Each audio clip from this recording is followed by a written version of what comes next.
반갑습니다. 축복합니다. 할렐루야. 우리 비대면 장로님 가정, 우리 권사님 가정, 우리 사랑하는 우리 보석이, 또 우리 형제자매들 주님의 이름으로 환영합니다. 감사합니다. 오랜만에 우리 주연자매 반갑고요. 날이 추운 듯 하면서 또 낮에는 한여름 같습니다. 저희 처가댁인 의령은 10월 온도 중에 제일 높은 30.3도를 찍었다는데요. 이게 가을인지 여름인지 헷갈리는 것 같습니다. 어제는 제가 찬을 사러 대형 식자재 마트에 갔습니다. 하늘도시랑 운북동 사이에 있는 제법 큰 식자재 마트였는데요. 온갖 종류의 물건이 비교적 저렴하게 나와서 그중 몇 가지를 구입했습니다. 그곳에 가보니 돈가스며 닭다리며 해산물 등 정말 그 대량으로 구입할 수 있는 그러한 그 음식 자재물들과 각종 소스들이 있어서 굉장히 욕심이 나더라고요. 요리를 하는 저로서는 이렇게 대형으로 물건들이 구비되어 있는 것들은 아주 탐스럽기까지 합니다. 따지고 보면 함께 그 교회 식구들이랑 나눠 먹으면 좋겠다라는 생각을 해봤는데요. 코로나 이전에 우리는 매주 교회에서 함께 식사를 하며 친교를 즐겼는데요. 제가 잘하는 것이라곤 그저 음식 만들어서 성도들과 나누는 것뿐이었는데 그걸 못하게 돼서 매우 아쉽다는 생각이 들었습니다. 이제 이달 말 적어도 다음 달 중순쯤 되면 위드 코로나 상황이 교회에도 적용되어서 코로나 팬데믹 이전 활동이 가능하지 않을까 기대를 가져봅니다. 비대면 예배를 시작한 지 한 1년 반, 우리가 2년 정도 되었다고 이렇게 표현하는데요. 어느 교수의 얘기를 들어보니 처음에 비대면 예배할 때는 그래도 하나님 앞에 예배드리는 것이기 때문에 정장을 갖춰 입고 온 가족이 함께 거실에 모여서 예배를 드렸었는데 정말 이제는 각자 소파에 누워서 아니면 침대에서 아니면 식탁에서 밥 먹으면서 예배를 드린다 하더라고요. 이쯤 되면 상황이 아주 안주해버리는 상황이 아닌가 싶은데요. 그도 그럴 것이 현장 예배에서 우리는 주님을 체험하는 경우가 정말 대부분일 것 같습니다. 비대면의 단점은 현장감이 많이 떨어진다는 것인데요. 함께 모여야 결속력이 더욱 생기게 되고, 또 우리는 제자 훈련하는 교회이기 때문에 같이 말씀을 나누고 또 상담도 하고 또 사소한 일상 얘기들로 수다를 떨면서 매주 모일 때마다 우리의 신앙 자체를 점검하고 또 성장하고 서로를 위해서 좀 더 알아가고 또 그를 위해서 정말 기도해주는 친근감이 생기는 법인데, 사실 예배 제한이 생기고 나서 성도들과 이 같은 교회의 친교와 또 모임을 가질 수 없게 되어졌을 때에 어떻게 보면 참 막막하고 당황스럽더란 말이죠. 우리 교회처럼 적은 교회들은 인프라가 없기 때문에 그저 밥해 먹고 또 친교하고 같이 얘기하고 놀러 다니고 하는 것들이 아주 좋은 장점이었는데 그런 것들이 없으니까 어떻게 우리가 이 팬데믹 상황에서 교회를 유지할 수 있을까? 정말 아무것도 할 수 없는 저의 무력감은 말할 수가 없었습니다. 누구랑 무엇을 해야 될지, 사람이 와야 뭘 하지 않겠습니까? 또 어떻게 해야 될지 아주 막막했죠. 하지만 그러던 차에 우리 예성이가 군대에서 제대하고 교회 환경을 많이 이렇게 업그레이드 시켜준 것 같아요. 그러니까 교회 음향이나 영상, 홈페이지 제작 또 많은 것들을 변화시켰고요. 우리 청년들은 이러한 어려운 상황에서도 자리를 계속해서 꾸준히 채워줬던 것, 현장감은 떨어지지만 정말 우리 훌륭한 이 반주자와 우리 찬양단 형제 자매들이 헌신함으로 이렇게 비대면 예배를 드릴 수 있게 된 것이 가능케 되어서 여기까지 올 수 있게 된 것 같습니다. 참 큰 도움이 아닐 수 없고 저는 개인적으로 정말 감사를 드립니다. 지난 코로나 팬데믹 기간 동안 어느 한 교단의 통계에 따르면 자기네 그 교파에서만 한 11만 명 정도 교인들이 떠났다고 합니다. 그러니까 정통교회를 한 7개, 6개로만 본다 하더라도 66만 명에서 한 100만 명 정도의 교회 이탈자가 생긴 것인데요.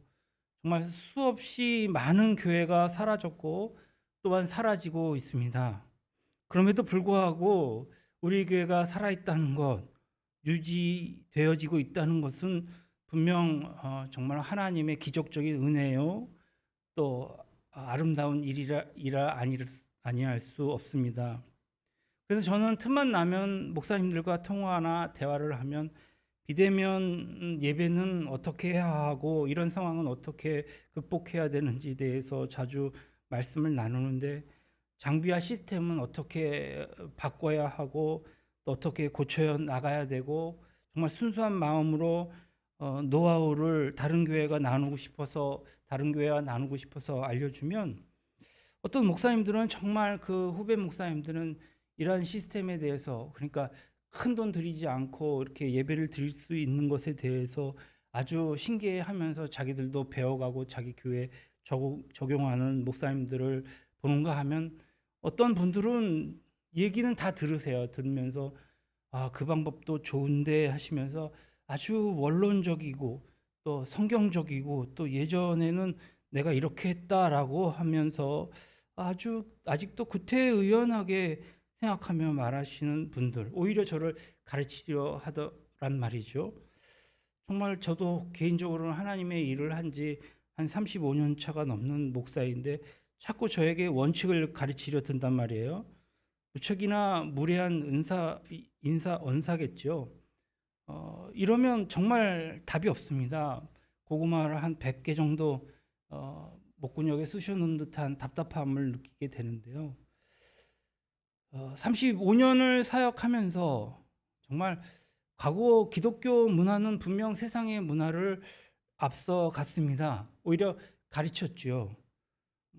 저는 어렸을 때 그 YMCA에 소속되어 있는 학생이었는데 거기서 배운 프로그램들을 교회 활동에 많이 적용했던 것 같습니다. 대학생이 되어서 지금 미국에 있는 형과 수련회 같은 데 가면 이런 각종 여러분들이 학교 수련회에 갔었던 그런 뭐 게임이나 영성 훈련들 방방마다 이렇게 특성화 시켜서 이렇게 했던 것들을 사실은 우리 때 시작을 했거든요. 그래서 많은 이들이 그것을 벤치마킹하고 또 일반 사회에서도 그것을 적용하는 것을 보면서 놀랍지 않을 수가 없었습니다.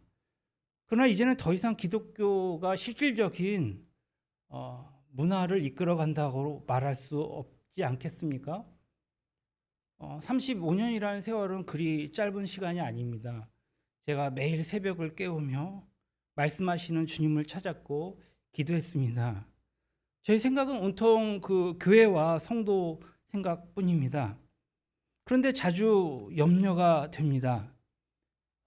우리의 생각들은 더 이상 새로운 신세대에 기발난 아이디어가 아니라는 점이죠. 쾌쾌묵은 과거의 시스템으로 살아남을 수 없는 것이 현실입니다. 심히 걱정이 됩니다. 우리는 30대, 40대의 성도가 없습니다. 우리 존경하고 사랑하는 우리 장로님들, 권사님들 계시고 또 우리 청년들이 있습니다. 그런데 30대, 40대 성도들은 없습니다. 과거에는 있었습니다. 그런데 지금은 없습니다. 30대, 40대 성도들이 없으니 주일학교가 없어졌죠.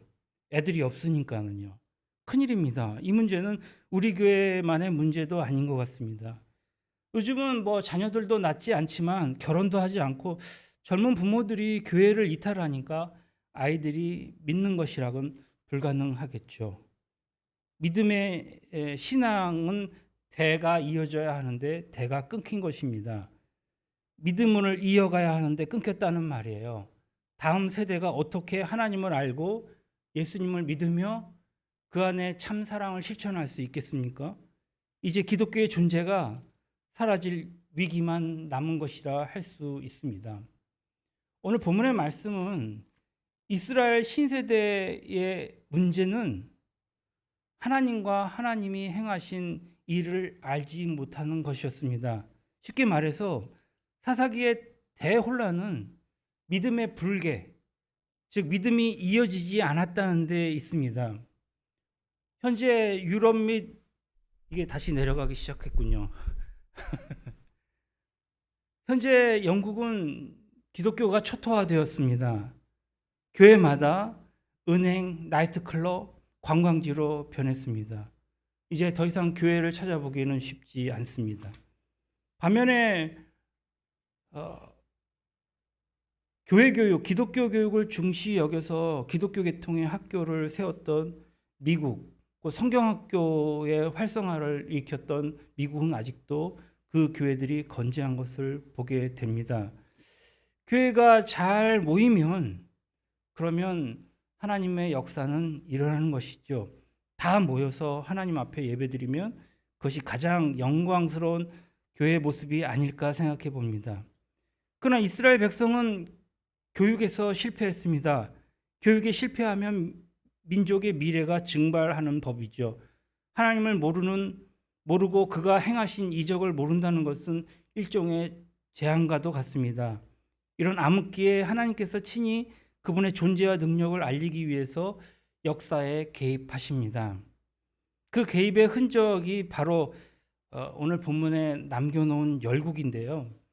열국, 알기 쉽게 얘기하면 이스라엘을 괴롭히는 주변의 많은 강대국들을 말합니다. 오늘 우리가 생각할 본문의 내용은 남겨두신 이 열국의 의미는 무엇이냐는 것이죠. 왜 하나님은 열국을 그대로 남겨놓으셨을까?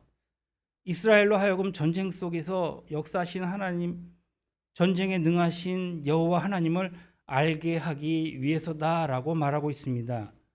4절 상반절을 한번 볼까요? 남겨두신 이 이방 민족들로 이스라엘을 시험하사, 남겨준 열국은 이스라엘을 시험하기 위한 시험용이었다는 말씀입니다. 많은 사람들은 시험의 의미와 원인을 찾습니다. 하지만 그것은 그리 중요하지 않습니다. 야, 내 죄야? 네 죄야? 아니면 이것이 연단이야? 이런 거 따지는 게 중요하지 않다는 말씀입니다. 시험의 진 면목은 4절 하반절에 나와 있습니다. 여호와께서 모세를 통하여 그들의 조상들에게 이르신 명령을 순종하는지 알고자 하셨더라. 그러니까 하나님이 우리에게 시험을 안겨주신 이유가 무엇이라고요? 그분의 말씀을 청종하시는지 안 하는지 아시려고 하는 것이다. 따라서 시험 당할 때면 어떻게 합니까? 이유 따지지 말고 그냥 순종하고 청종하십시오. 그러면 된다는 얘기입니다. 우리에게도 시험은 있습니다. 사람에 따라 각기 다르겠지만 고난, 취업 문제, 결혼 문제, 또 자녀를 낳으면 자녀 문제, 믿음으로 말미암은 핍박이나 또 건강, 그리고 경제적인 곤란 등 답답한 문제들이 시험거리로 주어지죠. 이럴 때 여러분은 어떻게 합니까? 그 이유가 무엇인지 막 따지고 그것에 대해서 막 좌절하십니까? 대답은 단순 명쾌합니다. 무엇이라고 말씀합니까? 순종하면 문제가 다 풀린다. 순종하면 문제가 풀린다는 거예요. 시험은 일종의 테스트인 것이죠. 남겨주신 열국은 우리식으로 말하면 남겨주신 시험이 있을 때에 그것을 통해서 하나님 앞에 청종함을 보이면 승리한다라는 말씀이 오늘 성경이 우리에게 말씀하시는 내용입니다. 문제는 이렇게 남겨두신 열국 앞에서 우리가 타협한다는 데 문제가 있습니다. 세상과 죄와 타협한다는 것입니다. 그리고 타협함으로써 자연스럽게 무너진다는 것이죠. 하나님을 믿는 사람들은 하루아침에 하나님을 떠나지 않습니다. 서서히 조금씩 하나씩 불순종하다가 무너지게 되어 있습니다. 필라델피아 캐싱턴 애비뉴 거리를 보신 적이 있으십니까? 길거리에 순전히 다 약쟁이들입니다. 그들은 걷는 건지 서 있는 건지 자는 건지 알 수 없을 정도로 엉거주춤한 상태에서 정신을 잃습니다. 그래서 길거리에 그런 사람들이 놓여져 있습니다. 목에다 바늘을 대고 주사를 맞습니다. 그런데 멀리서 경찰들은 그저 그것을 구경할 뿐입니다. 제가 라스베가스 갔을 때 엘리베이터에서 약에 취해서 걸어가는 청소년들 둘을 봤습니다. 겉보기에도 굉장히 어린 것 같았는데 약을 했더라고요. 캐나다 밴쿠버의 그 차이나타운 같은 데 가면 길거리에 그 비가 오는데도 그저 주저앉아서 약에 취해 있는 사람들이 태반입니다. 이런 사람들의 대부분은 결코 처음부터 거지가 아니었습니다. 약에 취해서, 약에 중독돼서 서서히 자기가 망가진 것이죠. 하나님께서는 자기의 백성이 이 땅을 살아가면서 정체성을 가지고 살아가기를 원하십니다. 타협하지 않고 끝까지 견디는 자녀가 되기를 바랍니다. 타협은 어떻게 보면 제일 먼 길이기 때문입니다. 아브라함의 예를 들어볼까요? 그는 타협했습니다. 하갈이라는 여종을 통해서 이스마엘이라고 하는 아들을 낳았습니다. 그런데 어떤 일이 벌어졌습니까? 가정에 큰 혼란이 일어났고 지금까지도 세계 분쟁, 즉 아랍과 또 이스라엘 사이에 일어나는 분쟁의 불씨, 갈등, 미움의 뿌리를 제공했지 않습니까? 사울 왕도 마찬가지입니다. 자기 멋대로 제사를 드리고 아멜렉 족속을 다 죽여버리라는 명령에 순종하지 않았습니다. 결국은 하나님께 버림받은 것을 보게 됩니다. 타협은 먼 길이요 버림받는 길인 것을 잊지 마시기 바랍니다. 지금 팬데믹 시대에 가장 우리에게 절실한 부분입니다. 반면 극심한 시험과 환난 가운데서도 타협하지 않고 신절을 지킨 용사도 있습니다. 신을 향한 절개지요. 다윗과 세 친구들 우상에게 절하지 않는다고 해서 푸른 불에 던져졌습니다. 그러나 하나님께서는 타협하지 않는 그들을 건져주셨습니다. 또 기도를 중단하지 않은 다니엘 사자 밥으로 던졌습니다. 그러나 하나님께서는 결코 그를 내버려 두시지 않고 건져주신 것을 보게 됩니다. 말씀을 요약해 볼까요? 무엇이 지름길입니까? 말씀대로 순종하는 것이 첩경입니다. 그러면 우리의 삶의 매뉴얼이 다 나와 있는 것입니다. 무엇이 정답이라고요? 하나님의 말씀 그대로 붙잡히는 것, 지름길, 가장 경제적인 길, 보장된 길, 그리고 부작용이 없는 길, 바로 주님의 말씀을 청종하고 순종하는 길일 것입니다. 우리의 삶 가운데 남겨두신 열국은 바로 이런 의미입니다. 세상과 타협하지 않는 굳건한 믿음을 갖고 있지 않나? 그것을 보시기 위한 테스트임을 잊지 말고 타협하지 않는 신실한 종들이 다 되시기를 바랍니다. 할렐루야. 두 번째 문제는 갈렙의 영향입니다. 그러니까 3장 7절로 11절의 말씀은 첫 번째 사사가 된 운니엘에 관한 얘기인데요. 이스라엘에는 모두 12명의 사사가 있었는데 오늘 3장 9절에는 초대 사사 운니엘을 이렇게 소개하고 있습니다. 이스라엘 자손이 여호와께 부르짖음에 여호와께서 이스라엘 자손을 위하여 한 구원자를 세워 그들을 구원하게 하시니 그는 곧 갈렙의 아우 그나스의 아들 운니엘이다 이렇게 얘기했죠. 보통 구약에서 어떤 사람을 소개할 때 어떻게 소개하는지 아십니까? 대개는 누구누구의 아들, 누구누구의 아들 이런 식으로 하거든요. 그런데 운니엘을 소개하는 것은 누굽니까? 갈렙의 아우라는 거예요. 이런 식으로 표현하면서 당시에도 갈렙의 영향력이 살아있음을 감지할 수 있습니다. 어느 정도 영향력인가 하니 운니엘을 말하려고 하면 반드시 갈렙을 말하고 지나갈 정도였으니까요. 우리도 갈렙처럼 영적인 영향력을 강하게 미치는 사람이 되어야 합니다. 적어도 가족, 동생, 형, 부모님에게 좀 영적인 영향력을 행사할 수 있는 복받은 인생이 되시기를 바랍니다. 갈렙은 굉장한 사람이었다고 볼 수 있습니다. 그가 이스라엘의 1인자가 아니었음에도 불구하고 그의 후대에 그의 영향력 아래 들어있지 않은 사람이 거의 없었으니까는요. 이스라엘 최초의 수도인이 헤브론은 바로 갈렙이 점령한 것이었습니다. 이스라엘 최고의 지파인 유다 지파의 족장이 바로 그였거든요. 나이가 들어도 하나님 앞에 충성하는 아주 가장 좋은 모델 바로 갈렙이었습니다. 갈렙의 영향력은 이처럼 이스라엘 전체를 거쳐 광범위하게 끼쳤습니다. 여러분, 예수 믿는 사람은 영향력이 있는 사람이 되어야 합니다. 예수 믿기 전에는 정말 그 사람이 있었나 없었나 초야에 묻혀 있더라도 이제는 다시 주님 앞에 나가야 하는 것이죠. 예수님은 우리에게 너희는 무엇이라고 말씀하십니까? 너희는 세상의 소금이라 빛이라 말씀하십니다. 오늘 마태복음 5장 13절에 이렇게 말합니다. 너희는 세상의 소금이니 소금이 만일 그 맛을 잃으면 무엇으로 짜게 하리요? 후에는 아무 쓸데 없어 다만 밖에 버려져 사람에게 밟힐 뿐이니라. 너희는 세상의 빛이라 산 위에 있는 동네가 숨기우지 못할 것이요.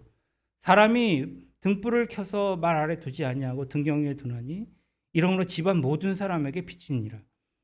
소금과 빛은 강한 영향력을 상징합니다. 우리는 대개 빛과 소금이라고 말하지만 사실은 소금과 빛이어야 하죠. 왜냐하면 이 땅에서 먼저 소금이 된 후에 빛을 비춰야 하기 때문입니다. 소금이 된다는 것은 내실 있는 삶을 산다는 것이거든요. 자기 자신이 먼저 하나님 앞에 변화된 정말 짠맛을 지닌 성도가 되어야 합니다. 수신 제가 후 치국 평천하죠. 치국 평천하는 게 우선이니까 나는 수신 제가는 나중 일이야 라고 말하지 않습니다. 가정에서 엉망의 그 생활을 하는데 어떻게 사회에 나가서 잘할 수 있습니까? 가족도 사랑하지 못하는 사람이 세상 사람들을 사랑한다고 할 수 있습니까? 어불성설이죠. 그리고 나서 빛을 비춰야 합니다. 그런데 우리는 빛만 비추고 이제 다니는 일에 열심을 하거든요. 그리고 돌아서 보니까 소금이 아니었다는 거예요. 짠맛이 없는 거예요. 속이 텅 비어있는 그냥 영적인 그 골다공증 환자처럼 지금 우리 한국교회 우리의 모습들이 바로 이런 모습이 아닙니까? 소금은 어떻습니까? 2% 3%의 염분만 있어도 바닷물을 썩지 않게 합니다. 홍차에 레몬 한 방울만 떨어뜨려도 홍차 색깔이나 맛이 레몬 맛이 변하지 않습니까? 소수로 다수를 변화시킬 수 있는 능력이 우리 가운데 있어야 한다는 말씀입니다. 우리는 이제껏 예수 믿는 사람이 언제나 다수였던 것 같습니다. 그러나 우리는 과거 항상 소수였지만 전체를 이끌어 나갈 만한 능력, 그 짠맛이 있었습니다. 그래서 오늘날 대한민국에 이렇게 기독교인들이 평만하게 풍만하게 되었던 것이죠. 그랬었습니다. 그러나 이제는 더 이상 다수도 아니면서 소수의 능력조차 잃어버린 것 같습니다. 진한 짠맛을 잃어버렸다는 말씀입니다. 짠맛은 영적인 능력을 회복함으로써 얻을 수 있습니다. 진한 짠맛을 회복하는 하나님의 귀중한 백성들이 되어야 할 것입니다. 이제 여러분 좀 경성하여서 새벽마다 깨어서 하나님께 기도하십시다. 우리가 결국 기도로 영적인 능력을 회복해야만 할 수 있습니다. 그리고 지성을 겸비하십시오. 우리가 세상을 거슬러 살아야 하지만 낙오된 사람으로 되어서는 안 됩니다. 정말 세상을 성실하게 열심히 공부해야 합니다. 많은 것들을 배워야 합니다. 교회에 겸손한 마음으로 배우려는 사람들이 많아야 합니다. 한편으로 짠맛은 열정이라고 할 수 있습니다. 하나님께서 누구에게나 야성을 주신 것은 아닙니다. 그러나 열정을 가져야만 올바른 교회가 다 될 수 있다 이렇게 말할 수는 없겠지요. 엘리야처럼 열정이 넘치는 하나님을 섬기는 사람이 있었던가 하면 또 아합의 국내 내시였던 오바댜 같은 사람도 있었습니다. 그는 아주 소극적인 사람이고 내성적인 사람이었거든요. 벌벌 떨면서도 하나님을 섬기던 사람입니다. 내성적인 사람이 교회 일을 적극적으로 하기에는 참 부담스럽습니다. 내성적이고 소극적인 것 그렇다고 나쁜 것이 아닙니다. 그렇게도 하나님을 섬길 수도 있거든요. 이런 사람이 있고 저런 사람도 있습니다. 그러나 교회 전체적인 분위기는 열정으로 가득 차야 옳다고 봅니다. 물론 오바댜 성향의 교회도 있습니다. 거의 움직이지 않는 것 같지만 사실 참 양심으로 정말 믿음 가운데 단정하게 생활하는 교회 있죠. 그런 교회들은 별로 세상에 티는 내지 않지만 아름답게 성장하는 교회로 볼 수 있습니다. 그런가 하면 홧김에 막 팔짝팔짝 뛰는 군대같이 정말 구호를 외치며 극성 부리는 교회들도 있습니다. 이런 교회는 하나님께서 또 그 체질과 수준에 맞게 사용해 주시죠. 적극적이냐 소극적이냐 이것이 문제입니까? 그것이 아니라 정말 중요한 것은 무엇입니까? 과연 너에게 영향력이 있느냐 라는 것입니다. 마치 천천히 퍼지는 향내같이 조용하고 은은한 영향력이 있고, 때로는 서치라이트 같이 강렬하게 영향력을 비추는 사람도 있어야 할 것입니다. 우리 청년들은 정말 서치라이트 같고 야광탄 같은 영향력이 있는 존재가 되었으면 좋겠습니다. 북극성처럼 묵묵히 자리를 지키면서 큰 빛을 쏘아내는, 정말 방향을 제시하는 그런 성도도 있기를 바랍니다. 하나님께서 시대마다 어두운 가운데 빛을 내는 인생을 보내주셨거든요. 바로 이 빛이 여러분들 되시기를 주님의 이름으로 축원합니다. 온 인류가 타락의 길을 걷고 있을 때 노아라고 하는 정말 빛나는 인생을 보내주셔서 소망을 주셨지 않습니까? 사울의 학정의 극에 달할 때에 다윗이라고 하는 빛을 보내주신 이스라엘을 건져주셨습니다. 광인 아합 왕의 우상숭배 정책 아래에서 온 이스라엘 사람들이 배교의 길을 걸을 때 엘리야라고 하는 빛을 보내주셔서 소망의 심지를 끄지 않으셨던 것도 우리는 잘 알고 있습니다. 이스라엘 백성이 바벨론 포로로 잡혀가 있을 때 다니엘이라고 하는 하나님의 사람은 궁극적인 승리를 안겨주는 결정적인 계기가 되었습니다. 타락한 시대마다 이런 어려운 팬데믹마다 하나님이 쓰시는 빛나는 인물이 있는 것입니다. 우리가 그런 사람 됩시다. 어두움을 비추는 정말 빛나는 인물들이 되도록 하나님 나를 사용해 주십시오. 내가 주님 앞에 크게 쓰임 받을 수 있게 해 주십시오. 이렇게 간구하시길 주님의 이름으로 축원합니다. 이럴 때는 보통 아멘으로 화답을 하죠. 축원합니다. 마지막으로 하나님께 쓰임 받는 사람은 하나님께 붙들려 있는 사람이라는 것입니다.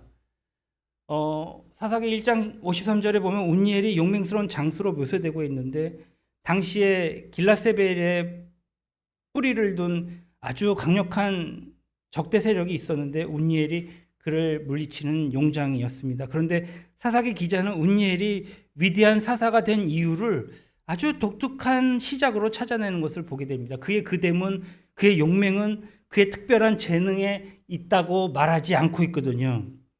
운니엘이 능력 있는 사람이 된 이유를 10절에 소개하고 있습니다. 10절 한번 볼까요? 여호와의 영이 그에게 임하셨으므로 그가 이스라엘의 사사가 되어 나아가서 싸울 때 여호와께서 메소포타미아 왕 구산 리사다임을 그의 손에 넘겨주매 운니엘의 손이 구라 리사다임을 이기니라. 운니엘의 승리는 그의 용맹이었습니까? 그의 재능이었습니까? 둘 다 아닙니다. 여호와의 신이 그에게 임하였으므로 여호와의 신이 그에게 임했다. 이것이 정답입니다. 만고의 진리입니다. 한 사람이 위대하게 쓰임받는 이유가 어디 있더라고요? 그 사람 속에서 그 이유를 찾을 수 없습니다. 어디 있습니까? 여호와의 손이 그에게 임하고 여호와의 신이 그에게 부어졌기 때문이다 라고 말하고 있습니다. 성령의 기름 부음 받을 때 그 승리의 원인을 찾고 있는 것이죠.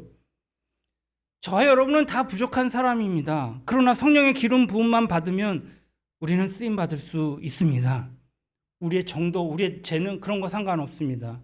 이런 의미에서 이 세상에서 예수 믿는 것은, 이 세상에서 성령 충만한 것은 사람의 가치를 무한대로 올려주는, 어떻게 보면 최신형 무기를 장착한 것과 같은 것입니다.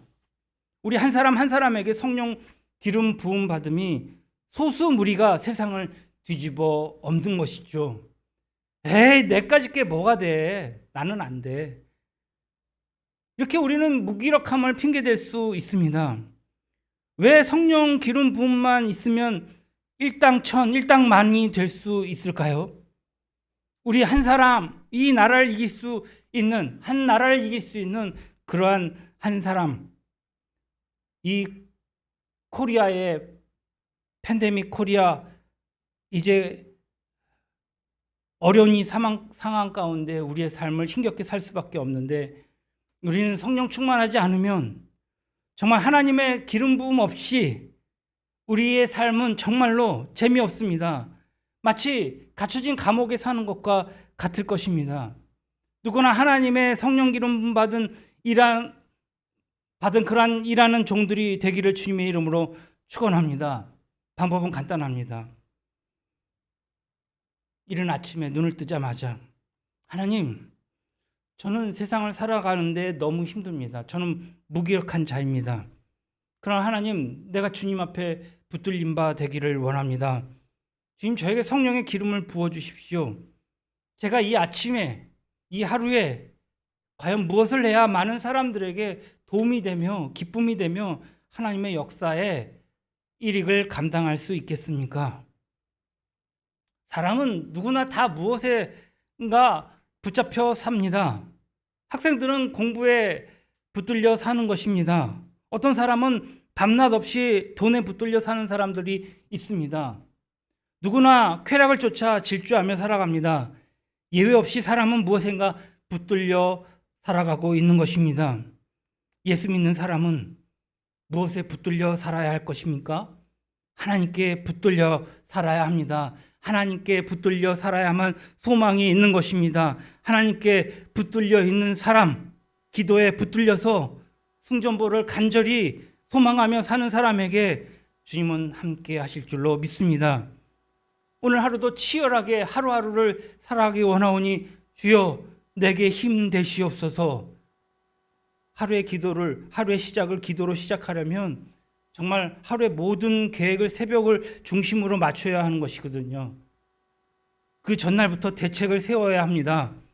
내가 어떻게 하루를 잘 살지. 그런데 우리가 대부분은 너무 늦게 자는 것 같습니다. 밤에 나름대로 다 이유가 있겠죠. 어떤 친구는 게임을 해야 하고, 어떤 친구는 영상을 봐야 하고, 어떤 친구는 작업을 해야 되기 때문에 잠 못 자는 것 한편으로는 이해가 갑니다. 하지만 그 전날에 내가 미리 빨리 다음 날을 계획하며 준비하는 전날이 됐으면 좋겠습니다. 저는 이런 생을 평생 살아왔습니다. 하나님께 붙들려 사는 인생, 하나님께 성령의 기름 부음 받아 사는 인생, 이런 인생은 분명 나는 물론이요 다른 사람을 살리는 인생을 살 줄로 믿습니다. 할렐루야. 10절로 11절 보면 여호와의 영이 그에게 임하셨다. 그리고 11절에 보니까 그 땅이 평온한 지 40년에 운니엘이 죽었더라. 그러니까 운니엘이 사사로 버티고 있던 40년 동안은 무엇보다도 이스라엘이 평화가 깃들었다, 태평성대를 이루었다라는 것 아니겠습니까? 누구 때문에 그랬습니까? 운니엘 한 사람 때문에 평화와 번영이 찾아온 것입니다. 하나님의 사람이 하나님의 손에 붙들려 있으면 그 주변에는 좋은 영향력을 미친다는 얘기 아닙니까? 우리의 가족이 평안을 느끼고 우리의 사회가, 우리의 교회가 주님 앞에 아름답게 붙들림 바 된다는 얘기겠죠. 여러분 중 한 사람이 하나님 앞에 기름 부음 받아서 주의 신실한 종이 되면 여러분의 가정이 복을 받는 줄로 믿습니다. 어느 가정은 한 사람으로 인해서 분란하며 온 가족이 힘들어하는데, 그러나 어느 가정은 한 사람 때문에 살아나고 기분이 좋고 저보다 즐겁고 행복하게 살아가는 것을 보게 됩니다. 우리 중에 한 사람이 하나님께 붙들림 바 되면 우리의 교회가 살아날 줄로 믿습니다. 한 사람이 성령으로 충만하면 캠퍼스가 살아나고 직장이 살아날 줄 믿습니다. 그래서 성경은 우리가 복의 근원이라고 말하지 않습니까? 놀라운 사실입니다. 한 사람이 살면 교인들이 다 살아나고, 한 사람이 말씀대로 제대로 살면 나라가 새로워지는 것입니다. 우리 두 어깨에 우리의 교회가, 우리의 가정이, 우리의 직장이, 우리의 민족의 운명이 달려있다는 사실입니다. 이렇게 여러분들은 귀중한 사람입니다. 사랑하는 성도 여러분, 그래서 우리는 기도해야 합니다. 우리가 10분 더 기도하면 우리의 가정이, 우리의 캠퍼스가, 우리의 교회와 나라가 개혁되고 수많은 사람들을 살리는 영향력의 사람들이 될 수 있습니다. 하나님 앞에 이러한 사명을 인식하고 능력 있는 종들로 거듭나길 바랍니다. 여러분, 환경 탓, 나는 땅이 안 좋아, 토양 탓, 이런 거 하지 말고 내가 운명을 바꾼다는 생각을 하십시오. 내 자신의 공동체의 운명이 바뀐다. 여러분 진정 가정을 사랑하십니까? 교회를 아끼십니까? 여러분은 캠퍼스의 마르티스를 자랑스럽게 생각하십니까? 여러분 이 민족을 사랑하십니까? 하나님의 손에 붙들림 받은 인생을 사십시오. 여러분을 통해서 사랑의 역사가 나타나게 될 것입니다. 우리가 기억할 구호입니다. 가슴에 새기십시오. 하나님께 붙들림 받은 인생이 되게 하옵소서. 그런 저희가 되게 하옵소서. 할렐루야. 사랑이 나를 숨쉬게 해